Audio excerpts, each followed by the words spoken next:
Bonjour les amis, nouvelle discussion aujourd'hui avec Mizar. On va faire une partie 2. Alors on n'avait pas tout à fait fini son témoignage la dernière fois, donc c'est ce qu'on va faire. Et on va en profiter pour engendrer sur une discussion beaucoup plus ouverte sur différents sujets spirituels. Tu voulais aborder notamment la franc-maçonnerie, la diversité de religions, l'occultisme, la magie, ce que vous voulez en fait. Je pense que ce que vous voulez, on est pas en live, mais ça va le faire les gars. ce qu'on veut, ce que nous voudrons, ce que vous voulez par vos prières d'intercession, que Dieu saura en avance et inspirera dans nos esprits. Oui, donc sous forme de discussion libre, on va voir où ça nous mène. Voilà, amen. Amen. Du coup, la dernière fois, on avait fini sur ton témoignage de ma fresque en Jordanie. Donc c'est pas en Terre Sainte, c'est en Jordanie. Est-ce qu'on peut considérer la Jordanie comme la Terre Sainte? Il y a des lieux bibliques, des lieux d'histoire du Christ, mais ouais. Je n'ai pas les termes techniques. Ok, très bien. On comprendra. Donc oui, en Jordanie. Et alors tu me disais qu'il s'était passé quand même des choses assez incroyables. Ouais. Voilà, c'est pas non plus des miracles époustouflants, mais en tout cas des petites choses intéressantes que tu pourrais nous partager. Oui, c'est ça. Donc ça, c'était à l'été 2024. Donc ça va faire un an maintenant. Donc on filme ça, on est en juillet 2025. Et tout ça, je le détaille dans une autre vidéo. Et je pense que j'en parlerai plus en profondeur sur ma propre chaîne. Mais oui, ça s'est passé à l'été 2024. Du parti 9 jours pour peindre une fresque de l'Assomption en Jordanie dans un pays sunnite, comme on disait dans la première partie de notre discussion. Et je notais un détail assez intriguant, c'est sur le visage de la Vierge. Donc ça représente une assomption, donc la montée au ciel de la Vierge spirituellement et physiquement. Et j'avais eu beaucoup de mal à dessiner le visage de la Vierge, c'est-à-dire le sujet le plus central de toute cette fresque, dans lequel il y avait 8 anges, le Christ avec une couronne et la Vierge. Et j'arrivais pas à dessiner le visage. Et à chaque fois que je le terminais, j'étais pas satisfait, je l'effaçais, je le refaisais, et à chaque fois il était de pire en pire. Et c'est la veille de l'inauguration de cette fresque, donc le 14 août 2024, que vraiment j'ai commencé à désespérer de réussir. J'avais fait une dernière version, elle était encore pire que les autres, elle ressemblait à l'alien Paul, dans le film Paul de 2011, vraiment terrifiante. Donc ce que je faisais à ce moment-là, c'est que je priais beaucoup le rosaire, donc mon ange gardien, la Sainte Vierge, tous les saints qui m'écoutaient pour venir m'aider à peindre. Et là, j'ai fait un rosaire uniquement pour ce visage, pour trouver de l'aide, l'inspiration.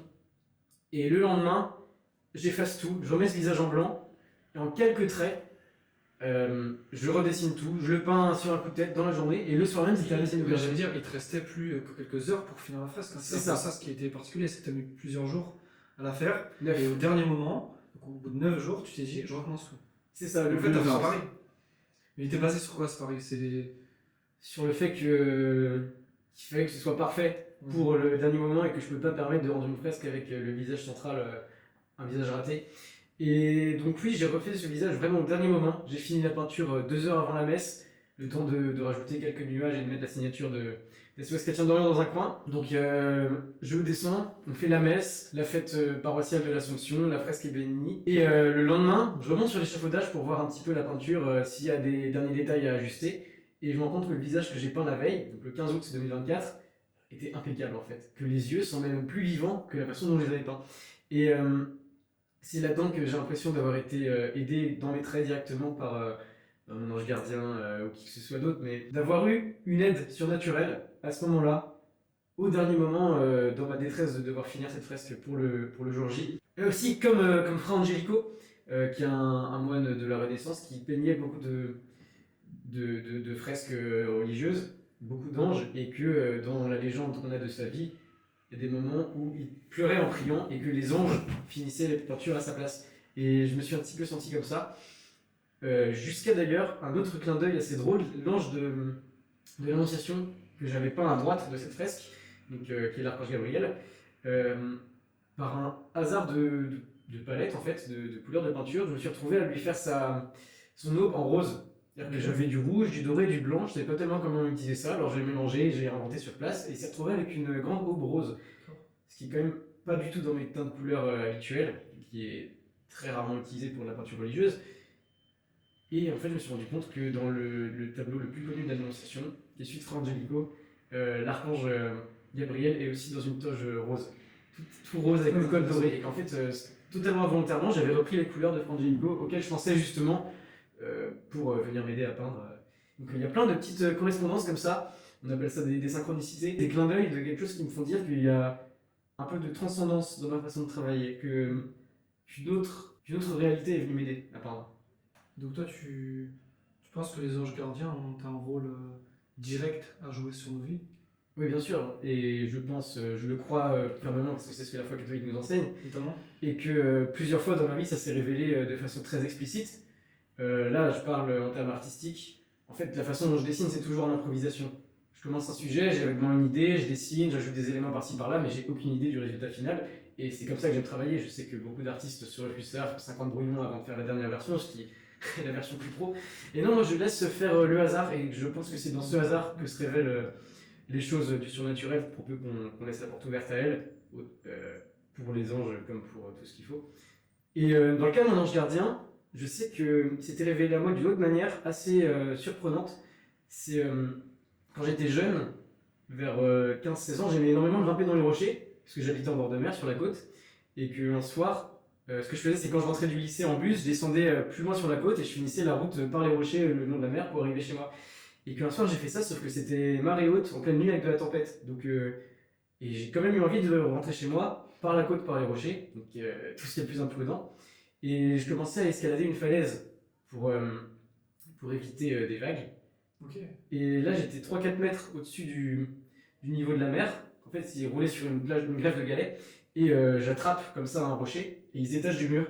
Et je tombe comme ça sur le dos. Et j'ai pas eu peur, je me suis juste dit, et merde en fait. Grossièreté, c'est exactement ce que j'ai en tête, c'est ah non. Je suis tombé sur le dos, à plat sur le dos dans les rochers. Une vague me passe dessus, me fait rouler. Et je me relève, j'avais rien du tout. J'ai une petite égratignure au genou. C'est-à-dire que je pense sincèrement que ce soir-là, donc c'était vers 2015-2016, il y a eu quelque chose qui Qui t'a rattrapé? qui a apaisé ma chute, ouais. C'était 4 mètres, tu penses? Ouais, 3-4 mètres. C'est énorme, sur le dos. Sur le dos, une vague qui me passe dessus, et je me relève avec rien du tout. Franchement, j'ai fait un plat en toboggan l'autre jour, à peu près 4 mètres, tu vois, sur le dos, sur l'eau, hein, et ça m'a fait grave mal. Alors, Bien je pas sûr. sur le sol. Peut-être que j'ai roulé un peu, j'avoue que j'en souviens pas tellement, mais je me suis relevé, j'ai regardé autour de moi, j'avais rien, je réalisais à peine, je suis reparti en courant dans l'autre sens en remontant sur la route, finir à pied sans aucun risque. J'ai pris mon téléphone, j'ai appelé ma mère en disant ah non, je suis tombé, mais j'ai rien. J'étais en seconde, c'est ça. Et que des expériences comme ça, en fait, je vois que ça arrive très souvent à tout le monde, et que beaucoup se rendent compte de l'existence et de la présence de leur ange gardien dans ce genre de moment, quand ils évitent de très peu un accident. Là, on a eu un exemple très médiatisé le 13 juillet 2024, l'attentat contre Trump, qui était en train de parler, un antifa sniper caché sur un toit essaie de lui tirer dessus, et au dernier moment, le président américain tourne la tête comme ça, et la balle lui passe à côté des oreilles, il le rate de très peu, et que, comme si une main l'avait poussé au dernier moment et lui sauve la vie. Quoi qu'on pense de Trump, enfin, c'est clairement un miracle qui est arrivé, quelque chose qui est bien au-delà d'une simple chance. Et que ce genre d'événement, ça arrive à Jean-Paul II, mais ça arrive à beaucoup de personnes, tout ce qui est le plus banal, révèle une présence spirituelle, invisible, et qui nous suit de notre conception jusqu'à notre mort, pour nous sauver, mais surtout nous guider et nous soutenir face aux démons, face aux épreuves de la foi. Mais alors, moi, il y a une question que je me suis posée, tu vois, c'était les anges sont des créatures spirituelles. Ouais. Ils n'ont pas de corps, c'est des purs esprits. Mais alors, comment est-ce que les anges peuvent avoir un impact sur le réel? Parce que on parlait en privé avant de Sainte Françoise Romaine, Oui. qui dit que ce sont les anges, les anges déchus, les démons, qui sont responsables des cataclysmes, parce qu'ils ont un pouvoir sur la nature, ils sont capables de créer des grands orages, des séismes. Donc on pense que les démons ou les anges ont un impact sur le physique. Pourtant, ils ne sont pas physiques. Et en fait, ça, c'est un peu une question métaphysique assez profonde, à savoir comment est-ce qu'un être non physique peut avoir un impact sur le physique. De la même manière que comment nos âmes peuvent animer nos corps, alors que nos âmes sont totalement immatérielles. Tu vois, je ne sais pas si tu as un peu creusé ce sujet. Si, alors là, on rentre dans ce qui s'appelle l'angélologie ou angéologie, et que c'est un domaine très très pointu de la théologie catholique, qui est beaucoup à la mode dans le New Age, donc dans tout ce qui est les nouvelles religiosités, dans lequel en fait on a une vision qui n'a rien à voir avec celle du point de vue catholique. Et ce que dit l'Église depuis le début, en reprenant les expressions bibliques, mais en y donnant un point de vue plus dogmatique, c'est que chaque mouvement de l'univers, quand on remonte à leur cause première, c'est comme si c'était les anges qui étaient à l'origine des lois physiques. Et qu'en fait, à l'époque médiévale, on pensait simplement que c'était les anges qui poussaient les étoiles. Et en fait, cette interprétation, elle est à la fois très imagée, on pourrait paraître un peu naïve aujourd'hui, mais serait totalement vraie dans le sens où les anges, sont à l'origine de chaque mouvement sur Terre dans l'ordre de servir la création de Dieu. Ce qu'on dit sur la façon dont les anges s'expriment dans le monde matériel, en partant du principe qu'ils sont uniquement dans le monde angélique, le monde spirituel, en fait, ils ont été créés pour ça. Ils ont été créés pour servir la création, donc intervenir chez elle, et ceux qui l'ont refusé ont été rejetés du plan de Dieu, et donc ce sont les démons, rejetés du paradis plutôt, de la vision béatifique, ils sont toujours dans le plan de Dieu, et agissent toujours avec leur pouvoir angélique, mais dans le but de perdre les hommes. Et comment leur action se traduit sur nous? Je ne vais pas prétendre apporter de réponse, l'Église catholique s'exprimera très bien là-dessus si vous voulez vraiment les vraies réponses. Moi, je vais plutôt donner mon point de vue. Ouais. Alors juste, je te coupe 2 secondes. Moi, peut-être parce que j'ai peut-être une bribe de réponse qui n'est pas une réponse complète. Mais je tenais déjà à dire que on n'est pas nécessairement obligé de savoir comment se déroule un processus métaphysique pour y croire. Par exemple, on arrive à prouver par la raison qu'on a une âme. Et on arrive à prouver par la raison qu'on est vivant. Donc ça veut dire que notre âme spirituelle influe sur notre corps. À partir de là, on peut tout à fait croire que les anges ou des démons ont un impact sur la matière si nos âmes ont un impact sur nous-mêmes. En fait, c'est juste qu'on constate. On constate bien, sans même comprendre les mécanismes qui sont derrière, que le spirituel a un impact sur la matière. Après, moi, la seule réponse que j'ai eue un peu plus poussée par rapport à ça, c'est que les anges auraient une influence sur les causes secondes de la matière. Donc en gros, ils pourraient modifier légèrement les lois naturelles pour faire correspondre la réalité à ce qu'ils veulent, au plan de Dieu en fait. Oui, c'est ça. C'est à peu près ce que je voulais dire avec d'autres mots, parce que j'avais pas les termes techniques. C'est qu'en fait, ils s'expriment dans les probabilités. Exactement. C'est-à-dire que dans ce que nous on peut prendre comme du hasard, c'est là qu'ils vont se cacher et influencer forcément ce hasard selon nos prières, la volonté de Dieu, ou alors pour nous appliquer dans le cas des démons ou quoi que ce soit, qui se cachent dans ces probabilités. Et qu'en fait, c'est en jouant sur les lois qui existent déjà, qui viennent déterminer comment se manifester à nous. Et en fait, la limite de pouvoir de cette interférence dans les probabilités, c'est la création. C'est-à-dire que un ange ne peut pas créer quelque chose, il ne peut pas sortir de la matière à partir de rien et encore moins créer la vie. Et ensuite, plus concrètement, la façon dont les anges communiquent avec nous, ça passe par le rêve assez simplement. Ça, c'est dans tous les livres de la Bible, on appelle ça des songes, enfin, ce sont des rêves communiquent avec le surnaturel. Parce qu'en fait, les anges n'ont pas accès à notre intelligence, ils savent pas ce qu'on pense, ils n'entendent pas ce qui se passe dans notre tête, mais ils ont accès à notre imagination. Et les démons aussi d'ailleurs. C'est comme ça qu'ils font les tentations, c'est en nous mettant des images en tête, en jouant sur ce qui passe dans notre cerveau, mais eux ils n'entendent pas ce qui s'y passe. Et le rêve, c'est l'esprit humain qui, détaché des contraintes du corps, se balade dans sa propre imagination.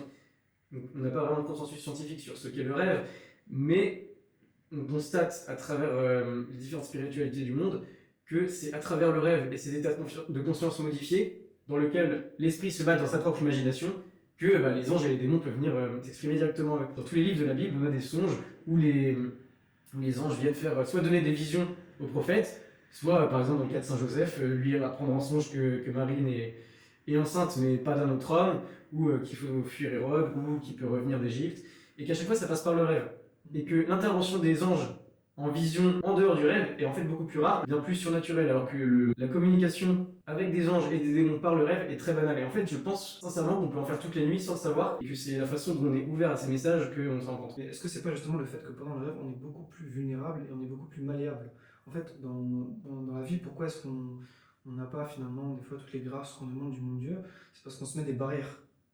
On ne veut pas finalement, Dieu veut nous donner, en fait, ça c'est biblique. Maintenant, est-ce que nous on veut vraiment? Et en fait, c'est pour ça qu'on se met des barrières avec le libre arbitre.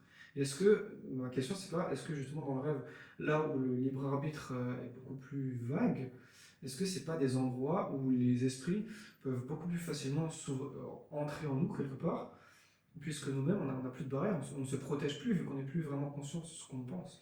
Oui, alors là le catéchisme est très clair. Dans le rêve, on n'a pas pleine conscience de nos choix. En fait, le rêve est plus subi que vécu, donc on ne peut pas pécher en rêve. C'est-à-dire que dans un rêve, on ne pourra jamais te reprocher tes choix et plutôt des images qui vont jouer sur ton inconscient, mais qui ne vont pas être reprochables ensuite sur le plan spirituel. En fait, ce qui peut se passer, et ce qui là est plus grave, c'est dans le cas des démons, des succubes, des incubes, qu'en fait ce sont des démons qui agissent sur le plan sexuel. et ça on retrouve aussi dans toutes les religions du monde, d'avoir ces interférences avec des rêves érotiques, mais qui sont bien plus que des rêves érotiques, c'est-à-dire que ils sont plus fréquents, les personnages dedans sont plus tentateurs, mais aussi plus impatients, plus colériques, en fait toutes les caractéristiques de l'esprit mauvais, et pas simplement de l'image qui vient compenser la libido, que ces actions avec des démons en rêve qui te tentent, mais que tu sens que c'est un rêve différent, qu'il est vécu plus intensément, que c'est plus un songe qu'un rêve, si on peut en mettre une différence. Et si on accepte les propositions dans cet état de conscience modifié des succubes ou des incubes d'avoir des rapports sexuels en fait en rêve, ces entités vont considérer avoir fait un pacte avec toi, et ça s'appelle un mariage mystique. Donc ça on le retrouve dans l'islam, dans le judaïsme avec le personnage de Lilith, dans le christianisme on appelle ça des succubes pour les démons à apparence féminine et des incubes pour les hommes, dans tous les animismes en fait, et quasiment toutes les religions du monde, on a ces interférences avec des anges ou des démons qui apparaissent dans tes rêves pour te proposer des faveurs en échange de pouvoir par exemple, et en fait on n'est pas responsable de ce qu'on a fait dans ce rêve, normalement, on n'est pas censé commettre un péché parce qu'on n'est pas en plein libre arbitre, mais parce qu'on accepte quand même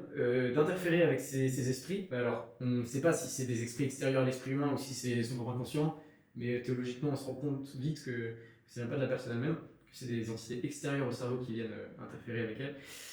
Si on accepte leur faveur sexuelle, ces démons considéreront avoir un mariage avec toi, ce qu'on appelle un mariage mystique. Donc on appelle ça des épouses spirituelles. On a la Lilith qui est la première démon, enfin qui est le démon à apparence féminine qui est lié à ça. On l'appelle aussi l'esprit de Jézabel.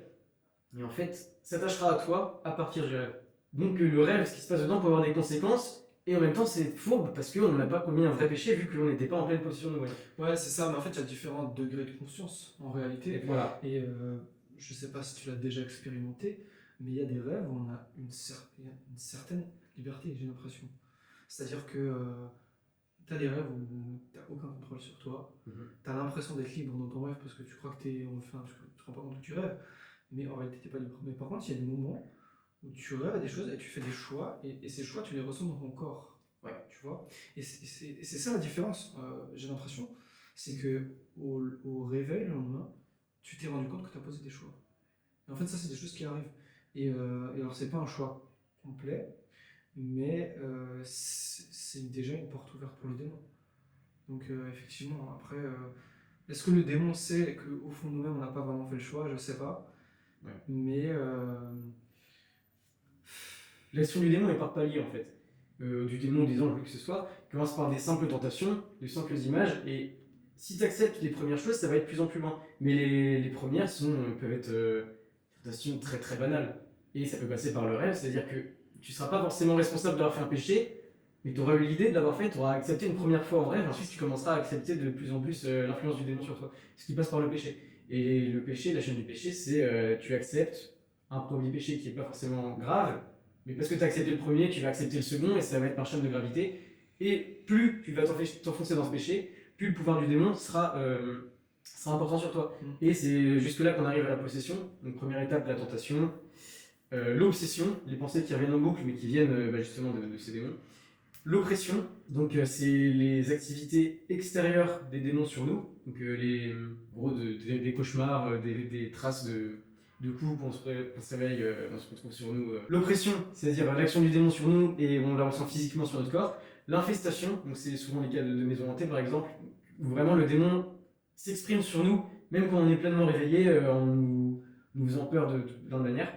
Et enfin la possession, c'est-à-dire qu'on a laissé le démon avoir un tel pouvoir sur nous qu'on laisse rentrer, posséder notre corps, et que notre âme est mise en retrait, et là c'est vraiment la dernière étape.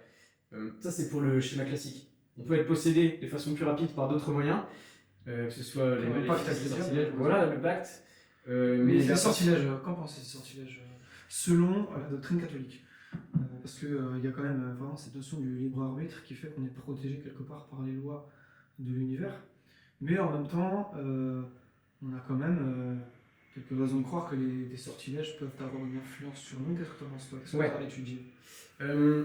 Alors ce qu'on dit, c'est que ce que dit l'Église catholique, c'est qu'il ne faut jamais faire de magie noire ni de magie tout court, non pas parce que ça ne marcherait pas, mais justement parce que ça marche et que c'est extrêmement dangereux. Donc l'Église ne dit jamais que les sortilèges n'existent pas, elle dit que justement ils existent et ils sont dangereux, donc il faut les fuir. L'autre chose, être possédé n'est pas un péché en soi. Ce que je voulais dire avec sortilège, je voulais dire quelqu'un qui t'a jeté un sort. Oui. Et toi, tu n'es pas au courant parce que, Voilà, c'est ça. effectivement, le problème de celui qui va faire la magie noire, c'est qu'il le fait consciemment, il vous déporte. Du coup, Oui. c'est logique. Mais par contre, celui, il y a son voisin qui le déteste et dans sa chambre, il fait des trucs. Je caricature. Oui. Peut-être que c'est beaucoup plus profond que ça. Hein. Pour jeter un sort, c'est peut-être beaucoup plus complexe. Est-ce que ça marche ou pas? Oui, si ça marche. Si tu n'es pas au courant de ce qu'a fait ton voisin. Ça marche à prendre au cas par cas, mais je veux dire que la personne qui sera possédée à cause de l'action d'une autre ne sera pas responsable de ça, de manière générale. C'est-à-dire que tu peux avoir des personnes qui sont quasiment saintes, qui ne commettent aucun péché, qui sont quand même possédées. Mais comme on du jugement, on ne pourra pas leur reprocher d'être possédées parce que c'est pas leur volonté. Le cas par exemple de Alice Michel, qui est le cas le plus connu, c'était une fille qui était possédée dans les années 70-80 en Allemagne. Et en fait, on se rendait compte en étudiant sa vie que c'était une catholique très pratiquante, que jusqu'au bout de sa vie, elle avait des.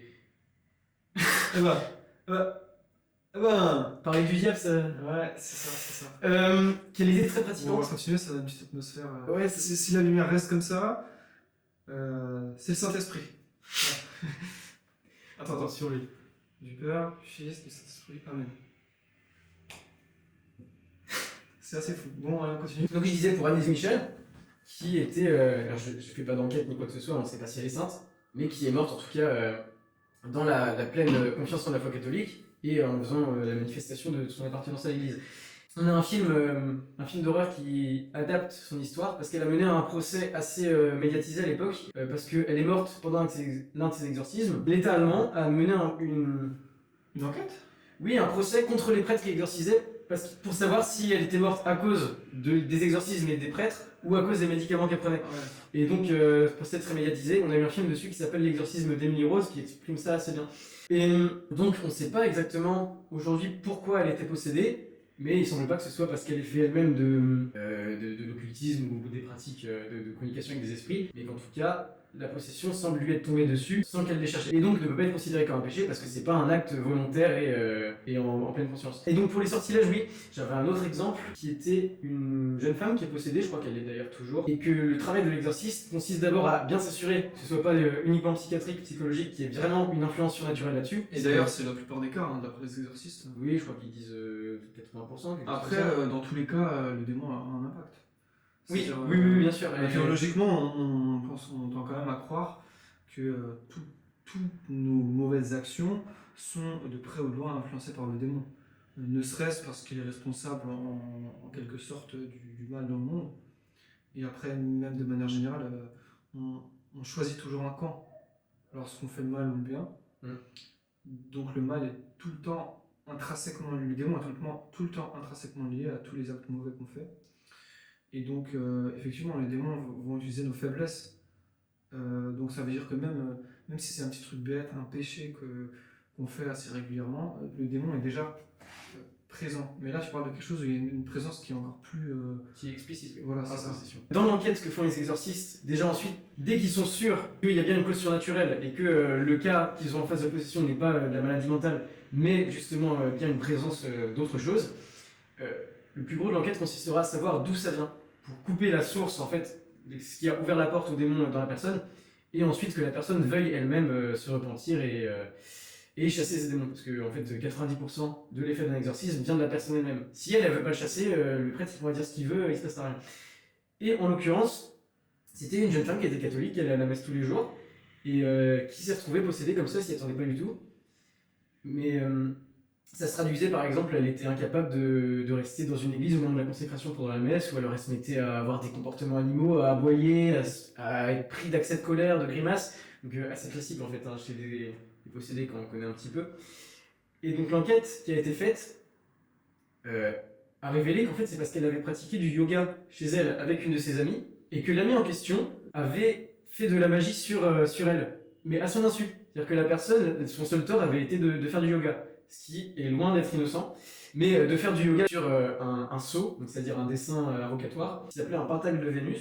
Et donc en fait, son amie était jalouse du fiancé de la fille, et avait caché sous son tapis de yoga un sceau de Vénus. Et donc, cette fille, en faisant des postures de yoga, c'est-à-dire en ouvrant son corps à d'autres énergies on va détailler, a laissé une porte ouverte au démon par sa pratique du yoga, mais aussi en subissant inconsciemment ce sort de l'autre personne. Et donc c'est en voyant ça que le prêtre a pu commencer à essayer de la libérer. Et un exorcisme, c'est pas instantané, c'est-à-dire c'est comme si tu étais attaché à un arbre avec plusieurs tours de cordes, Et en fait, à chaque séance d'exorcisme, il y a un tour de corde qui s'enlève, mais t'es toujours attaché. Et c'est jamais instantané. Ça prend de longs mois, voire certains ne seront jamais totalement exorcisés de leur possession s'ils sont lourdement possédés. Mais qu'elle était inconsciemment responsable de ça. Moi, ce que j'aimerais savoir par rapport au yoga, c'est qu'est-ce qu'en disent les prêtres. Parce qu'en vérité, j'ai l'impression qu'ils sont un peu flous sur ce sujet. C'est ça. C'est-à-dire qu'ils disent, oui, bon, c'est un peu un truc bizarre, mais en même temps, les étirements, c'est peut-être pas si mal. Oui. L'important, c'est de la méditation. Tous les chrétiens devraient faire de la méditation. Comment est-ce qu'on différencie le yoga de la méditation? Par exemple, la prière de Jésus. La prière de Jésus, c'est quoi? C'est la prière que faisaient les pères de l'Église, les pères du désert. Et c'est une phrase qu'on répète, mais qu'on doit répéter dans une certaine position. C'est-à-dire que l'idéal, c'est d'être assis, d'inspirer et d'expirer. Voilà, c'est une prière chrétienne. Qu'est-ce qui différencie cette prière chrétienne des positions du yoga, concrètement? Le yoga, il faut voir d'où ça vient à l'origine, donc de l'hindouisme. Donc, l'hindouisme, c'est un terme très vague, qui en fait est très récent, il date du 19e siècle, inventé par les occidentaux pour désigner les systèmes de croyances qu'il y avait en Inde avant leur arrivée. Donc, brahmanisme, vishnouisme, et tous les autres, shivaïsme. Et le yoga, c'est un ensemble de postures et d'exercices de respiration dans le but de réveiller la Kundalini. C'est comme ça qu'ils l'appellent. Donc en fait, il serait une énergie qui remonte du bas de la colonne vertébrale, comme ça, sous forme de 2 serpents, le long de la colonne sur le plan éthérique. Donc en fait, il y aurait le plan matériel, le plan éthérique, le plan astral, toute une suite des correspondances de l'âme dans ce point de vue oriental. Et que le yoga aurait pour but de réveiller le long de la colonne vertébrale les chakras, dont les 7 principaux donc, sont ceux qui remontent en haut de la tête. Et donc, par ces exercices de respiration et ces postures, de réveiller ces chakras, c'est-à-dire d'ouvrir son corps éthérique à des énergies du plan éthérique. Donc, c'est comme ça que je le vends. Mais en fait, très concrètement, c'est des suites de postures dans des exercices liturgiques, donc vraiment religieux. C'est pas sportif, c'est pas des étirements, c'est pour s'ouvrir à un autre monde rempli d'entités spirituelles qui sont en fait, du point de vue catholique, qui sont des démons. Ouais, bah en fait, tout concrètement, quel est le danger du yoga? Pour dire les choses simplement, c'est comme si on venait dire à un mec au fin fond du désert qui ne connaissait rien au christianisme, dessine des croix à l'envers et fait des symboles, voilà, et dessine des pentacles. Et t'inquiète, c'est juste pour travailler ta motricité. Et c'est Et en comme fait, ça. même si le gars n'est pas au courant, au final, il va quand même dessiner des symboles qui attirent le démon parce que ce sont des symboles que le démon apprécie parce qu'ils lui ressemblent.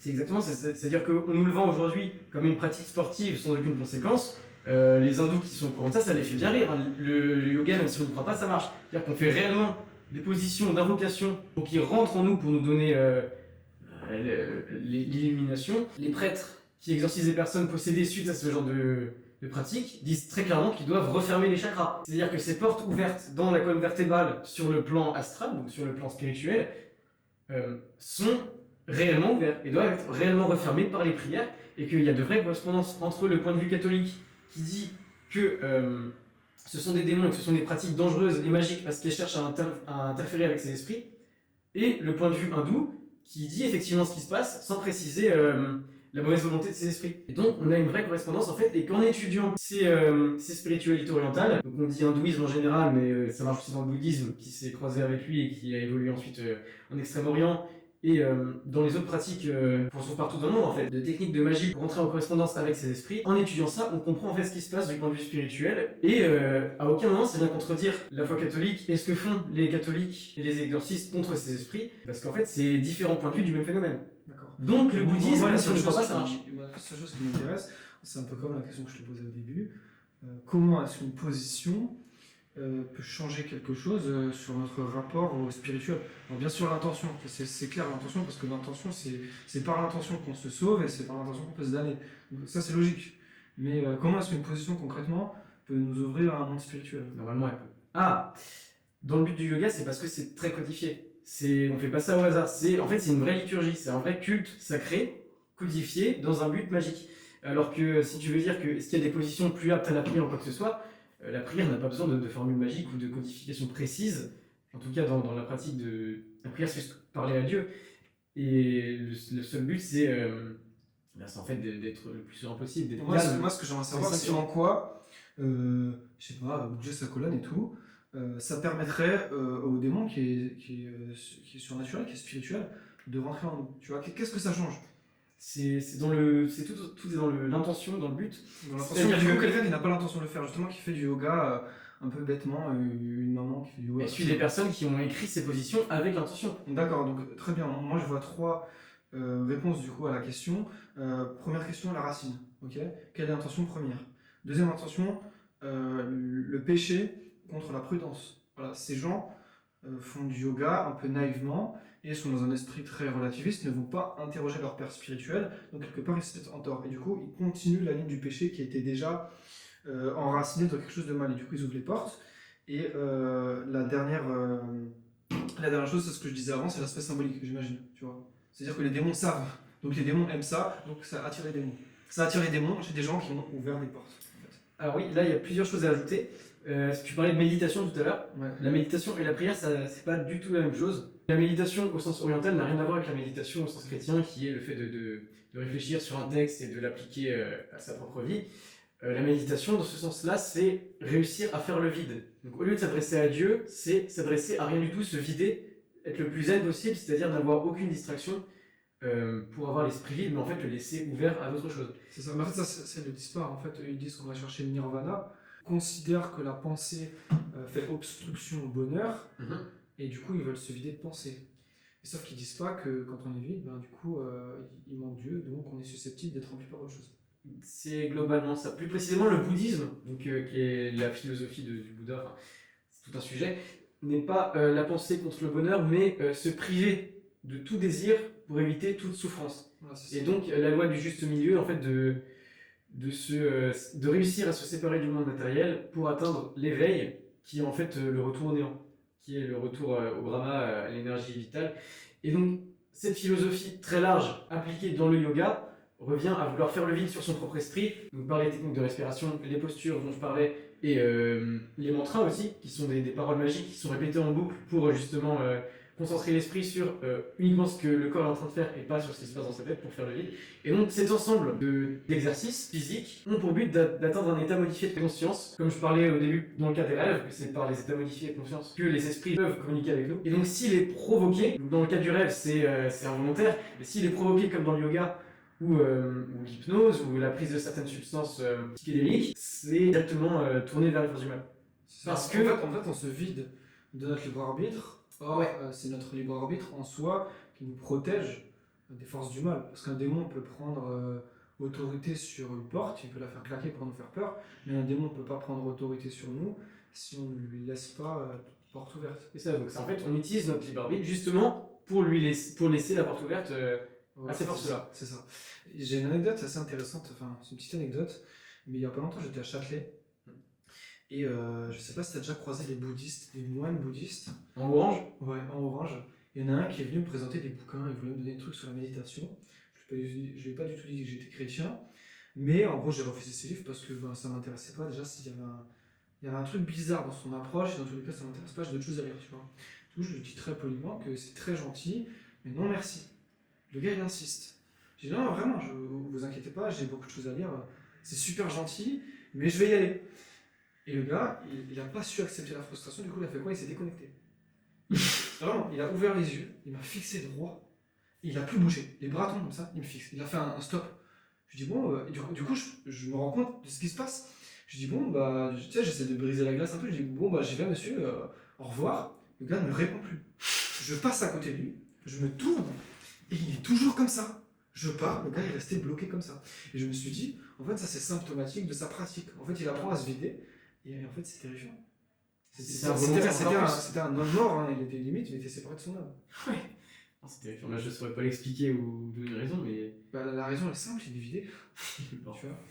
Les sources que j'ai là-dessus, c'est le révérend père Thomas Ménage qui avait écrit sur le bouddhisme dans les années 20, D'accord. qui était un professeur de l'Institut philosophique de l'IPC, de la Gâteau, pardon, et surtout Mircea Eliade, qui est un très très grand, le plus grand historien des religions du XXe siècle, qui au départ était orthodoxe, roumain, et qui s'est passionné pour ses spiritualités orientales, en particulier le yoga, et à la fin de sa vie, je crois qu'il est devenu gnostique en gros, mais qui a beaucoup écrit là-dessus, et c'est par ses lectures qui sont, je trouve, les plus objectives sur ces sujets, et les plus professionnels que j'arrive à ces conclusions.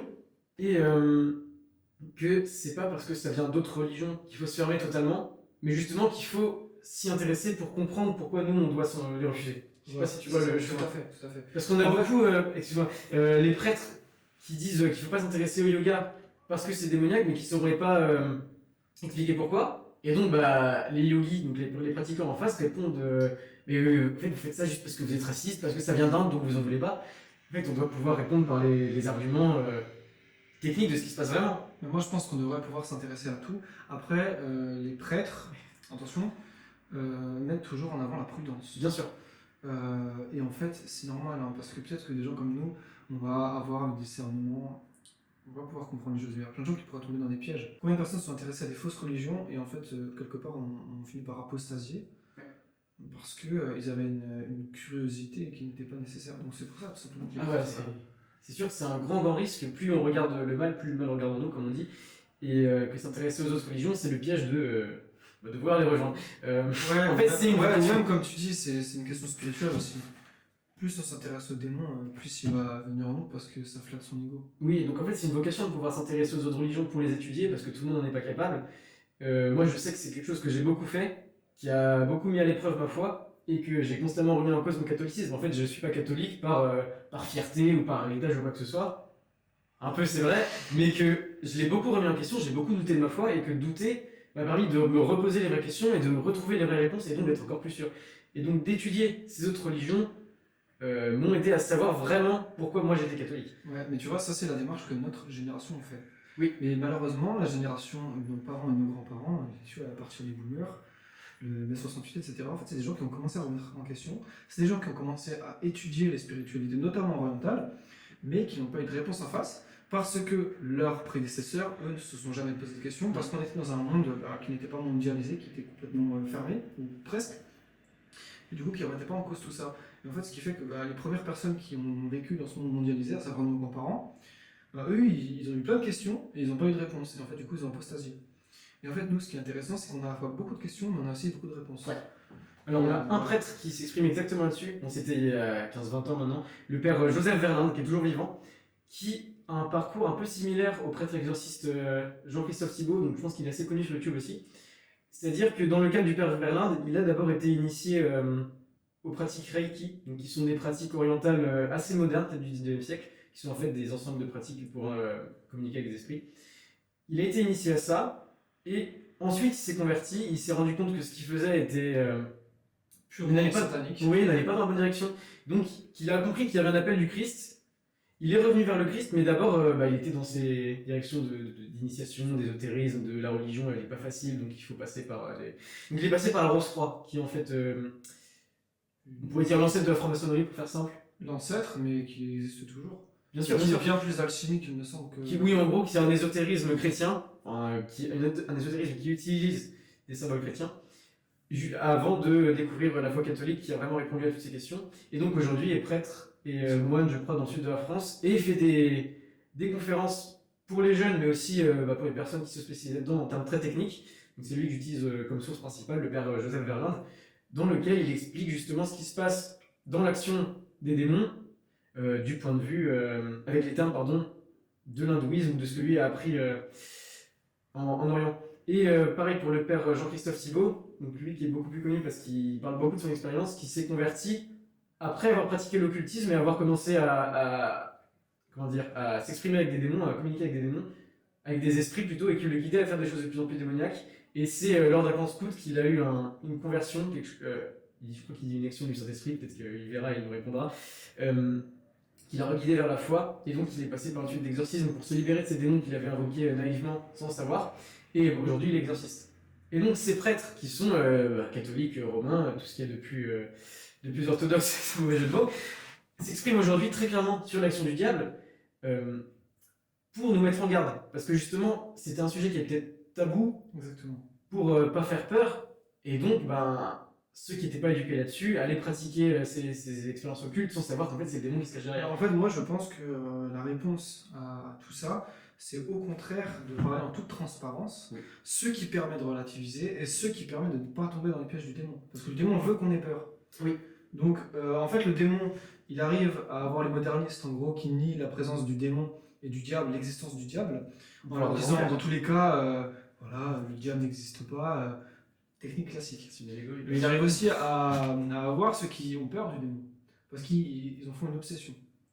Alors, ce qu'il faut, au contraire, je pense que s'il faut connaître, il faut étudier, et après, il faut se rendre compte que Jésus est infiniment plus puissant, et à ce moment-là, on est safe, quoi. Et en revanche, cette étude de l'action du démon, des occultismes, des mauvaises religions, c'est très dangereux, très risqué, et c'est réservé qu'à certaines vocations, qu'à certaines personnes qui ont la protection spirituelle pour ça. Après, je veux dire, il y a étude. Genre, Oui. Étude approfondie, donc comme cette personne-là, je veux dire simplement, tout fidèle devrait savoir qu'il y a le démon, Voilà. comment s'en prémunir, un minimum, bref, la base du combat spirituel. Mais c'est pas donné à tout le monde, c'est ça que je veux dire. Ouais, en fait, les étudier, Je oui, mais m'explique. comprendre le catéchisme ou quoi, c'est voilà. pour tout fidèle, quoi. Ouais, Le catéchisme, ça s'arrête pas à les communier, tu vois, c'est aussi savoir qu'il y a des démons, savoir que le diable est le chef des démons, et que pour s'en prémunir, il faut invoquer l'Esprit Saint, tu vois, et le nom de Jésus-Christ. Et en tout cas, la conclusion que nous tous qui avons étudié ces sujets et qui avons conclu que le catholicisme était la seule vraie réponse, c'est qu'il faut toujours se tourner vers les sacrements pour recevoir la grâce, pour se protéger contre les démons. Oui, parce qu'en fait, le démon n'a aucune prise sur Dieu. Bien sûr Donc, que oui, le c'est ça. démon, et c'est pour ça que le démon a tant peur des crucifix, de l'eau bénite et tout, parce que ça lui rappelle Dieu. Et donc, tout simplement, ce qu'il nous faut, c'est aimer Dieu. Puisque de la peur, c'est qu'il est totalement à ses ordres. Donc voilà, c'est ça. Et c'est pour ça qu'il ne faut pas avoir peur, justement. Dans la Bible, c'est dit très clairement, n'ayez pas peur. Il ne faut pas avoir peur et se tourner surtout vers le Christ pour nous aider C'est dans ça. ces cas-là. C'est ça, mais les deux vont de pair. Donc, Maintenant, j'ai une question, tout simple. Peut-être qu'il y a des gens qui nous écoutent et qui se disent depuis avant c'est super intéressant, c'est vachement folklorique, mais comment est-ce qu'on prouve que c'est vrai? Comment est-ce que tu prouves l'existence du démon? Certes, il y a des chamans dans les quatre coins du monde qui font des trucs assez spéciaux, mais comment nous on peut se dire mais en fait c'est vrai, c'est pas juste de la psychologie? oui, et ça c'est la grande question. Donc, comme on disait, c'est la première partie de l'enquête de l'exorciste et même de l'Église dans ces cas-là. Savoir si c'est vraiment un esprit extérieur à nous, une entité propre et personnelle, ou si ça se passe que dans notre cerveau. Ce que disent beaucoup d'occultistes, démon, ça voudrait dire de mon esprit, ça se passe que avec moi, c'est mon inconscient. C'est la théorie psychanalytique développée par Freud, puis par, comment il s'appelle, Jung. Freud, c'est de dire que c'est uniquement dans notre tête. Jung qui pensait, qui croyait dans ce Bien sûr, lui n'a pas du tout la même position que Freud, il est beaucoup plus loin, et il invoque, dans le cas des esprits qu'on rencontre dans ses voyages astro, l'hypothèse de l'inconscient collectif. C'est-à-dire que ce qu'on voit, d'autres personnes peuvent le voir parce que ça nous vient de nos ancêtres, et comme on a tous des ancêtres communs, ce serait une expression dans notre inconscient, donc de nous-mêmes, d'entités qui seraient en fait pas du tout surnaturelles, qui seraient dans notre cerveau. Comment répondre à ça? Tu parlais de chamanisme. Le chamanisme, c'est arriver à faire ses voyages astro, en tout cas à faire ses voyages dans le plan invisible, par l'usage de psychédéliques qu'on appelle antéogènes. Donc, par exemple, le plus connu, c'est l'ayahuasca en Amérique du Sud, ou les champignons, la psilocybine, l'acide synergique de l'ergot de seigle, enfin toutes sortes de produits végétaux. Des drogues, tout simplement. Les drogues qui sont une version synthétisée, enfin, c'est des termes très larges et c'est un sujet encore assez compliqué, mais pour conclure que toutes ces expériences dont on pourrait se poser légitimement la question de est-ce qu'elles sont psychologiques ou est-ce que c'est vraiment une ouverture sur un autre monde, faut regarder les conclusions qu'elles ont. C'est-à-dire que les personnes qui pratiquent ça ont réellement ensuite des pouvoirs qu'on décrirait comme surnaturels, que ce soit parfois la guérison, la télépathie, en tout cas le fait de percevoir les pensées des autres, le fait de pouvoir faire ces voyages astro ensuite à volonté, et qu'en fait ce ne sont pas des choses qui peuvent venir de l'esprit lui-même. C'est un peu comme les sorties de corps. Des C'est gens ça, qui sont ça. décédés, qui sont sortis de leur corps avec leur âme, qui ont vu des choses. Ils voyaient par exemple, il y avait une histoire de quelqu'un qui était en soi en état de mort clinique, qui était sorti de son corps et qui avait vu quelque chose qui avait au-dessus de la lumière. Oui. Il y avait, je sais plus, tu sais, une lampe comme il y a dans les hôpitaux, il y avait un truc posé sur cette lampe.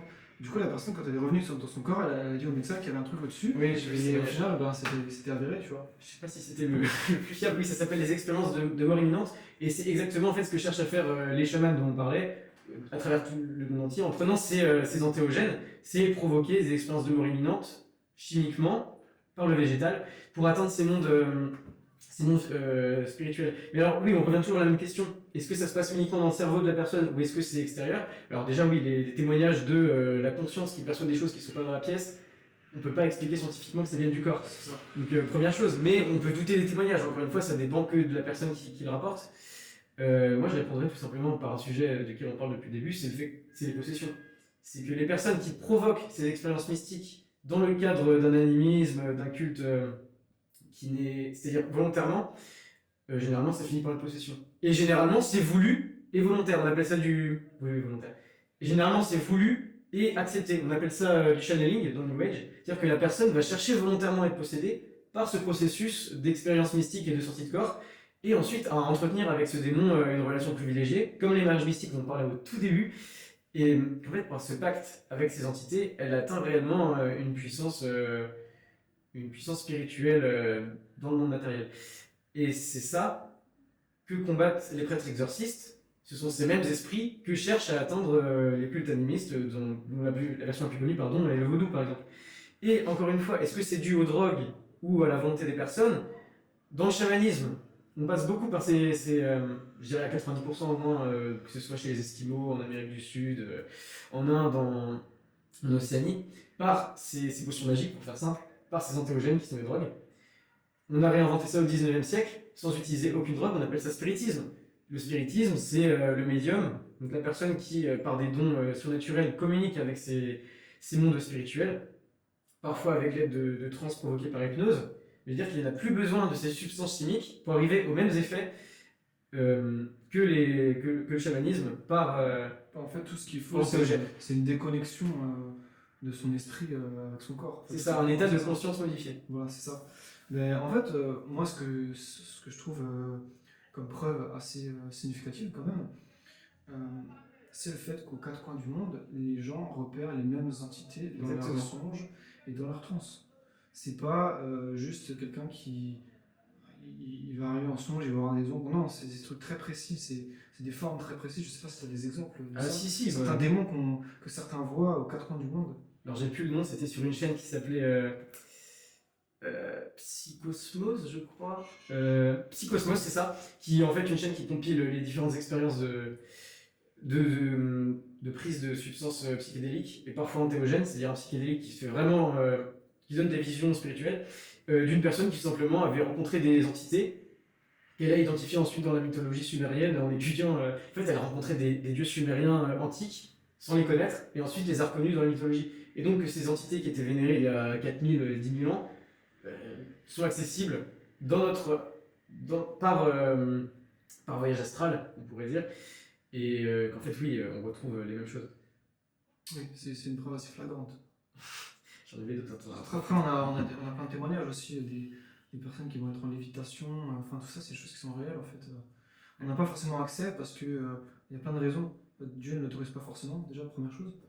Et en ce qui concerne les exorcismes, c'est pareil. L'Église est très frileuse, elle ne veut pas forcément montrer la réalité des choses aux citoyens lambda. Généralement, c'est par respect de la personne possédée. On ne va pas la filmer pour ensuite montrer à n'importe qui ce qui arrive quand. En plus, elle n'est même plus maître d'elle-même, donc elle perd sa première qualité d'humaine qui est son libre arbitre. Donc, oui, on ne filme pas les exorcismes et on ne les met pas en avant, d'une part pour ne pas faire peur, pour ne pas invoquer toute une imagerie médiévale de regarder, c'est le démon, il faut conjurer les sorcières, je sais pas quoi. Et ensuite, tout simplement parce que même si on leur montre, les gens n'y croient pas. On en a des tonnes de témoignages d'exorcismes, de gens possédés, quoi que ce soit. Je sais pas si tu avais entendu ce témoignage sur la chaîne, enfin c'est Alexandre Le Breton qui avait republié un témoignage du père Duloisier qui est l'exorciste de Paris. J'ai pu rencontrer le père Duloisier. Ouais, excellent, ouais. Et en fait il racontait, c'était assez marrant, une situation, en fait il avait invité plusieurs prêtres à un exorcisme, notamment parce qu'il y en a qui doutaient de l'existence du démon. Et en fait, il dit, venez avec moi et vous verrez. Et en fait dans l'exorcisme, il raconte pas, lui avec son humour en plus c'est assez drôle la façon dont il le raconte, mais il dit que l'exorcisme se passe et la personne commence à trembler, à se mettre en transe et elle commence à dire des insultes. Et à un moment, elle se tourne vers un des prêtres et alors le père Duloisier par contre dit c'est un bon gros dominicain. Donc tu imagines le monsieur un peu en embonpoint et le regarde comme ça il lui dit et toi, croissant au beurre. Et là, le monsieur, il devient tout rouge. Je me souviens de l'anecdote.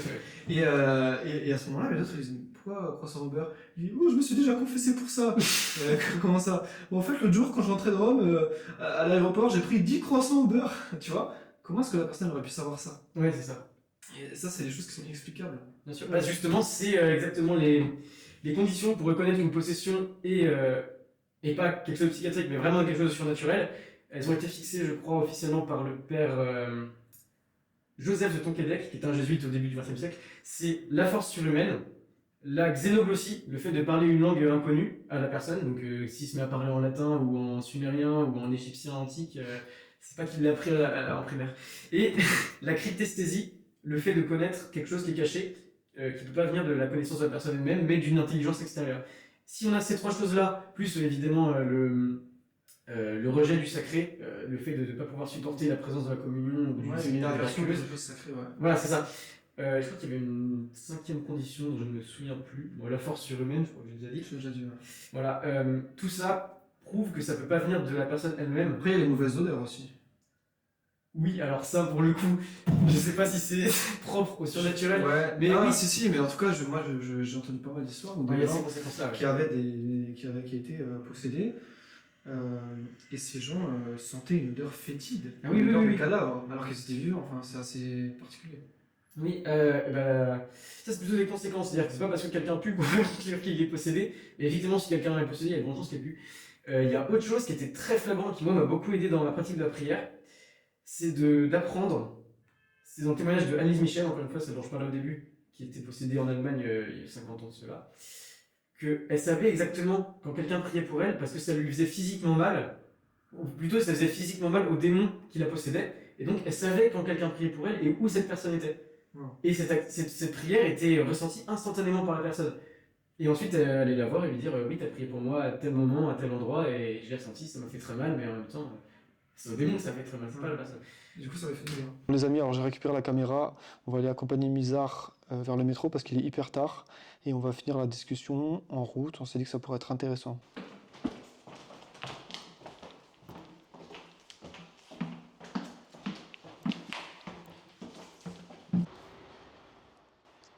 Voilà dans quel genre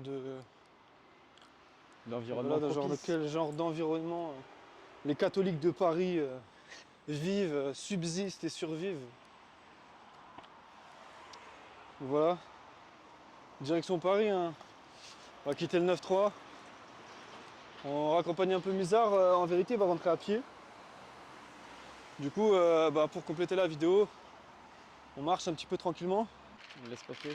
Bon, donc effectivement, les pasteurs, mais également les imams, font toujours appel, lorsque les exorcismes sont trop compliqués, aux prêtres catholiques, parce que c'est l'église seule qui a l'autorité totale, enfin l'autorité tout court, hein, donnée sur les démons.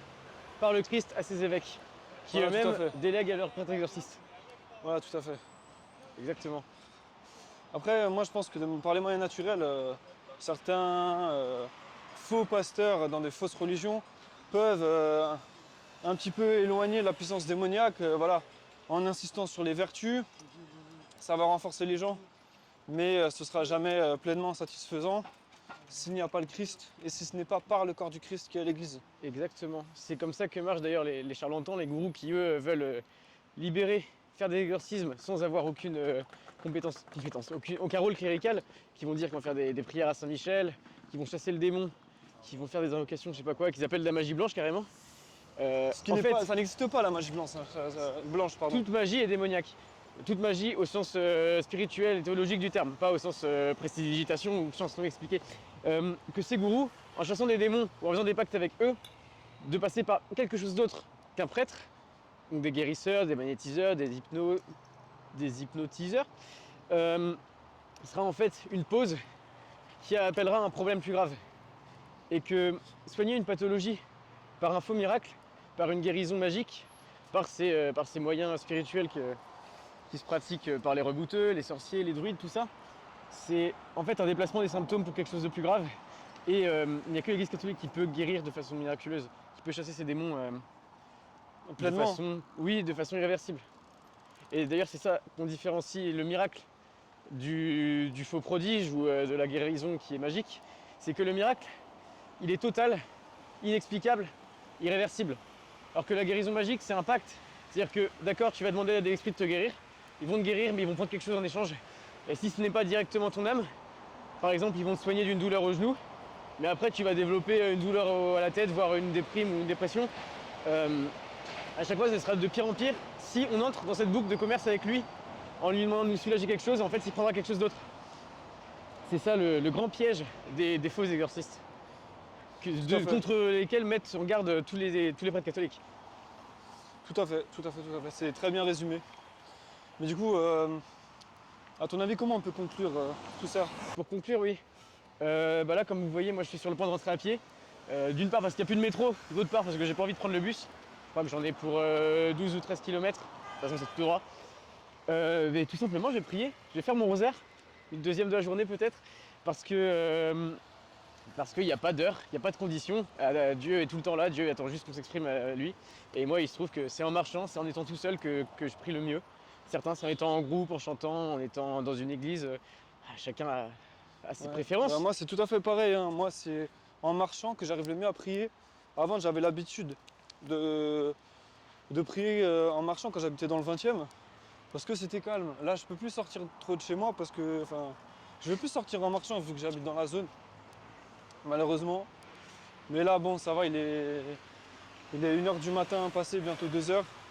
Donc en vrai, c'est à peu près calme. Donc ça va le faire. Moi, j'ai juste une dizaine de chapelets qui me restent pour finir mon chapelet.